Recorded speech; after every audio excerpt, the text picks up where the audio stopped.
Westerman is leading the cheer squad. He told an industry gathering earlier this month that he and almost everyone else is on board with the plan to do away with old school coal, as he calls it, and replace it with a kaleidoscope of technologies and solutions. Well, unfortunately, Westerman's technological kaleidoscope is missing a few colours.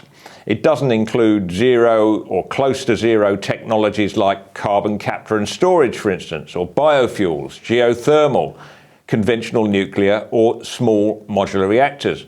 Crucially, it doesn't include any form of generation that acts as baseload, that is to say, power that can be relied upon 24 hours a day, whatever the weather's doing.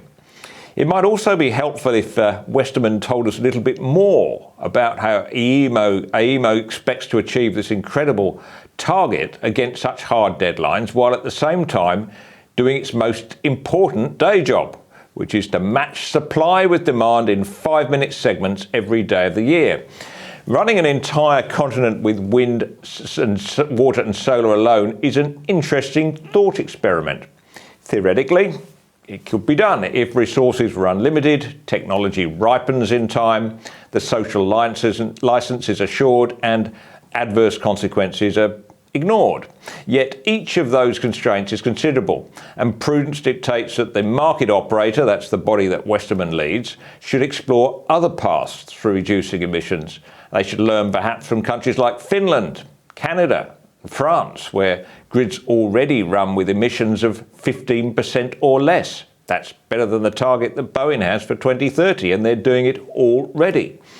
In all of these countries, intermittent wind and solar play just a supplemental role. The main work is done by nuclear or hydro, or both. Here, after barely a year, Boeing's plans are running into serious difficulties, as Westerman admits. The investment we need just isn't coming. There was no new financial commitment to large-scale wind and solar generation projects in the first quarter of this year. And Westerman says that AEMO's operational technology is not keeping pace with the grid that's becoming infinitely more complex. Those are his words.